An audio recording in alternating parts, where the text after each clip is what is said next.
క్రీస్తునందు ప్రియమైన సహోదరి సహోదరులకు యేసుక్రీస్తు నామములో శుభములు. దేవుని యొక్క నూతనమైన కృప మీకు కలుగునుగాక.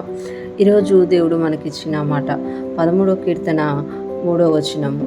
యెహోవా నా దేవా నా మీద దృష్టి ఉంచి నాకు ఉత్తరమేము. ఈ మాటలు కీర్తనకారుడు తెలియజేస్తున్నట్లుగా మనం చూడగలం. ఇక్కడ కీర్తనకారుడు అంటున్నారు కదా, దేవుడితో ప్రార్థన చేస్తూ దేవుణ్ణి అడుగుతూ అంటున్నారు, యెహోవా నా దేవా నా మీద దృష్టి ఉంచి నాకు ఉత్తరమేము. అంటే దేవుడితో ఎంత సన్నిహితమైన సంబంధమో చూడండి. దేవునితో అంటే ఆత్మీయంగా ఒక మంచి అనుభవంలో ఉన్న కీర్తనకారుడుగా మనం దావీదు గారిని చూడగలం. ఆయన ఇక్కడ అంటే బాధలు ఉండి మొరపెడుతున్నారు. నా శత్రువులు నా మీదకు లేస్తున్నారు, నాకు చుట్టూ పోరాటాలు ఉన్నాయి, అయినా నువ్వు నాకు ఉత్తరం ఇవ్వట్లేదు అని చెబుతూ ఇక్కడ అంటున్నారు కదా, యెహోవా నా దేవా అంటున్నారు. అంటే దేవుడిని తన దేవుడుగా పిలుచుకుంటున్నారు. అంటే తనకు దగ్గరగా. ఇప్పుడు చూడండి, ఎవరైనా వ్యక్తులు ఉన్నప్పుడు మా వాళ్ళండి, మాదండి, మాకు తెలిసిన వాళ్ళండి, లేకపోతే మా అన్న కొడుకండి, ఇట్లా దగ్గరగా చెప్పుకుంటాం కదా. అలాగా ఇక్కడ దావీదు గారు అంటారు కదా, యెహోవా నా దేవా అంటే నా సొంతమైన దేవుడివి, నా రక్షణకర్తమైన దేవుడివి, నా దేవుడివి నువ్వు, నా దేవా అని అంటున్నావు.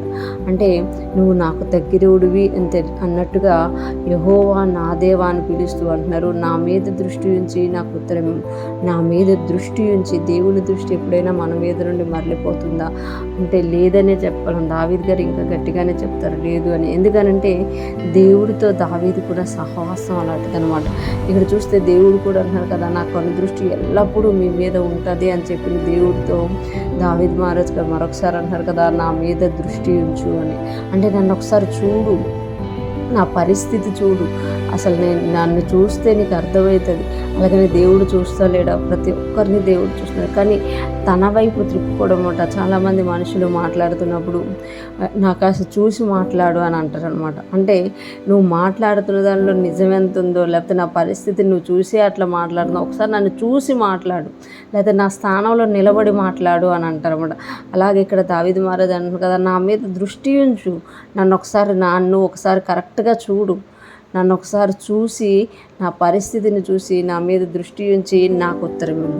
అంటే అప్పుడు నాకు జవాబు ఇవ్వు, అప్పుడు నీకు ఇవ్వాలనిపిస్తుంది, నాకు నువ్వు జవాబు ఇవ్వాలనిపిస్తుంది. ఎందుకంటే దేవుడు చూస్తున్నారు, కానీ మనుషులతోటి దావీదు గారు మాట్లాడుతున్నట్టు, అంటే మనకు దగ్గరగా సొంతమైన వాళ్ళతోటి మాట్లాడుతున్నట్టు ఇక్కడ దావీదు గారు దేవునితో అంటున్నారు కదా, యెహోవా నా దేవా నా మీద దృష్టి ఉంచి నాకు ఉత్తరం ఇవ్వు. అంటే నన్ను చూడు, నన్ను చూశాక నువ్వు ఖచ్చితంగా జవాబు ఇస్తావు అనేసి అన్నట్టుగా దేవునితో, అంటే ఒక దగ్గరగా ఎవరైతే దేవునితో దగ్గర సంబంధం కలిగి ఉంటారో వాళ్ళ ప్రార్థన కూడా వేరుగా ఉంటుంది, వాళ్ళ విశ్వాసం వేరుగా ఉంటుంది అనమాట.